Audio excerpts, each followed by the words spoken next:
Should you buy Call of Duty Vanguard in 2022?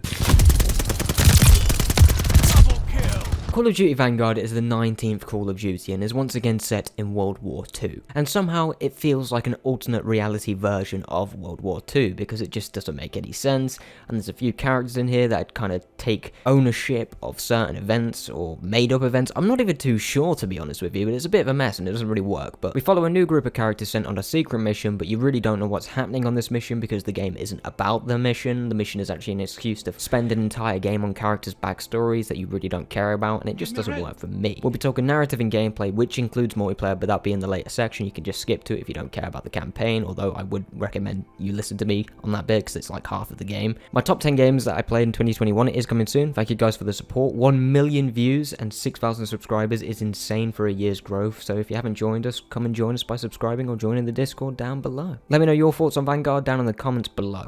Let's get into this. Call of Duty Vanguard introduces us to multiple new characters that happen to be around in World War II. I've already forgotten their names because, guys, it really is just another Call of Duty campaign. Vanguard is set in World War II, but that doesn't matter because you could set this story in any time period and it would still be the exact same story that is told here because for whatever reason Sledgehammer Games decided to tell the story in a jumbled mess. So with the minimum amount of spoilers, let me set the scene so you can understand why I dislike this so much. Our new group of characters that are really generic are set on a secret mission, but they all get captured. From then on, these characters one by one are taken for interrogation to find out what their mission really was. However, instead of telling the enemies their mission, the characters we follow decided to tell them their life story, and that's what the campaign's actually about. It's just telling backstories with no real overall story apart from this secret mission that the player doesn't even really know about till the very end of the game. I'm not kidding. You have a Russian soldier, a British soldier, an Australian soldier, etc. And they all get their own little missions set in a different year and place across the globe, and you play the mission and that's it.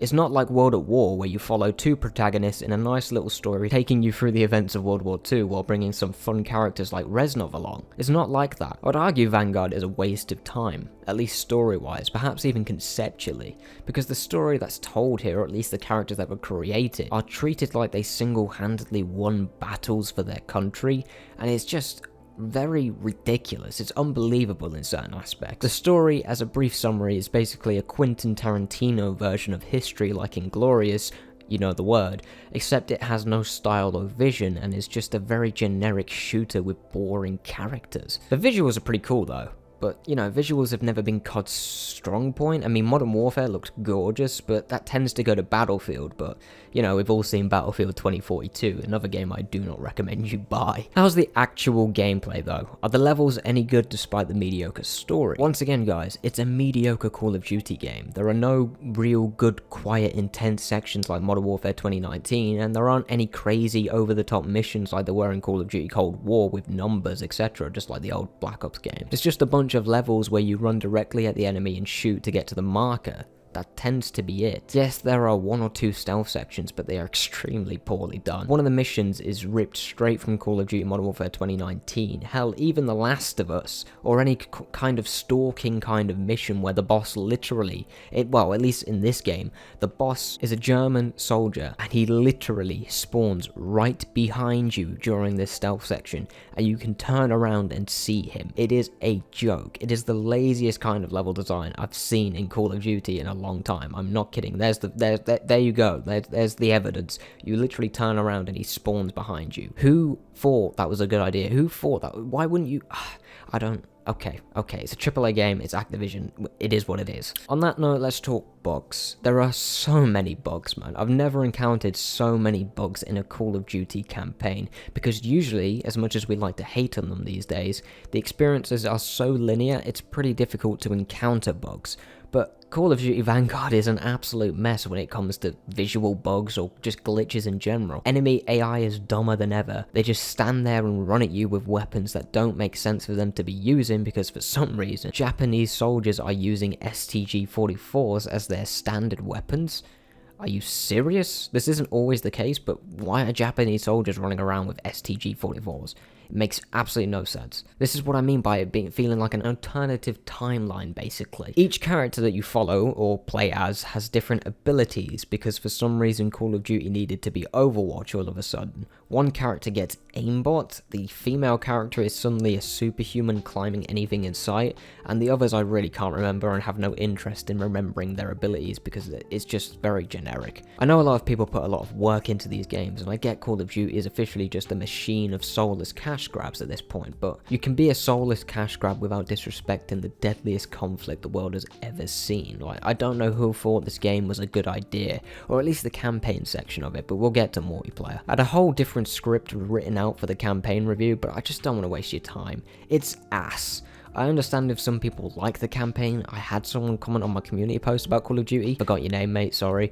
But they mentioned that they did like the campaign, and there's nothing wrong with that. I can totally see it being fun to some people. Enjoy what you want to enjoy and watch other reviews. I might be the odd one out, but I really didn't enjoy this campaign. It seems like a major step backwards. I mean, then again, Sledgehammer's never really nailed their campaigns, have they? Just before we get to multiplayer, a quick word from the channel's sponsor, as in previous videos, Express VPN, your legends. This video is sponsored by Express VPN. Staying safe online is an ever-growing difficulty, and you could be exploited by hackers in so many different ways. Express VPN allows you to change your IP address, making you harder to track, securing your privacy, and also gives you access to all those Netflix shows you can't get in your country. Your IP address is easily accessible, so it really is important to protect it as best as you can. For $8 a month, I think it is worth it. You protect yourself and you get access to a bunch of entertainment you usually wouldn't be able to get because of where you live. If you're interested in protecting your privacy, click on the link down below to get 3 months for free with any 12-month subscription, and you also have a 30-day money-back guarantee. Thank you for ExpressVPN for sponsoring this video. Ah yes, the thing everyone buys Call of Duty for now. I miss Black Ops and Modern Warfare. Anyone remember Black Ops 2 and that soundtrack? I can't wait to review that someday. Anyway, Vanguard's multiplayer is Call of Duty in World War II, but on the Modern Warfare 2019 engine. It's just painfully average, and in my opinion is the worst Call of Duty multiplayer that I've played in about 5 years. That's just my opinion, guys. Call of Duty is a massive game, so check out other reviews, but let me explain my viewpoint. This is a World War II shooter with a magical beast that runs around the map targeting random players. How does that make any sense? Who buys a World War II shooter to shoot magical beast things? What the hell happened to this franchise? I get it, it's part of the game, it's meant to be an incentive to play the objective, but there are better ways to do it in a World War II shooter than spawning a magical beast in a World War II conflict. I don't understand that logic. Progression is once again mainly tied to the battle pass that you do have to pay for, but there are some unlockables from the base game. But let's not kid ourselves, guys. Activision is going to release overpowered weapons into the battle pass again, making all the base weapons pointless, causing fools to buy the battle pass to get the new overpowered weapon, only for it to be nerfed once you unlock it, because Activision got you to spend your hard-earned cash on a battle pass that you'll have to repay for in the next month if you don't spend 50 hours in the game. Level design is uninspired and generic. We've gone back to the 3-lane layout, so you have 3 options to traverse the map and you learn it all within your first match, and it's painfully boring to play. Run to corridor, shoot enemy, run through the same corridor to get shot in the back since you have nowhere else to go.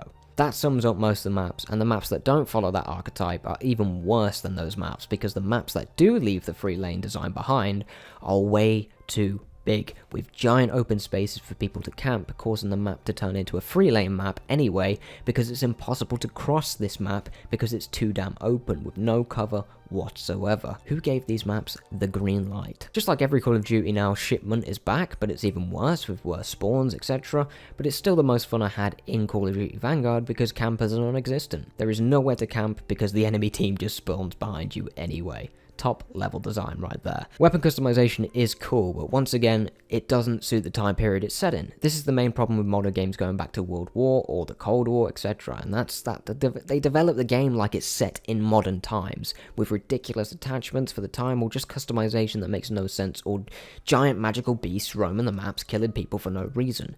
If you develop a game that is set in a time in history, develop it around the time period. Don't make maps that suit modern weapons, which is exactly what happened to here. It feels like a modern shooter with a reskin of World War II, and that's not what people want from a World War II shooter, or at least I don't. If you make a historic shooter, treat the period with respect. What Sledgehammer has made is pretty much a joke and is the opposite of a good World War shooter. Despite this, if you want a fun arcadey shooter, Call of Duty Vanguard will fill that gap. If you don't have Cold War or Modern Warfare 2019, it's a modern shooter, and while I don't think it's a good one, I think it's serviceable for most players, and they could have a good time with it when played with friends. But once again, you know what you're getting. It's another Call of Duty, and it's an uninspired one, and a very generic one at that. I've almost no positives when it comes to Vanguard. Everything positive I have to say has already been said for Modern Warfare 2019 and Call of Duty Black Ops Cold War, and those games are cheaper now, at least I hope they are. Check out some other reviews, but I really don't think it's worth the asking price of £70 bloody. I'd say check it out when you can buy it for like £20 or $25. If Call of Duty Vanguard is priced any higher than that, I don't think you should buy it. It's really not worth your money. Go buy a different World War game. I'm sure there's plenty out there that are a lot better than this. Thank you for watching.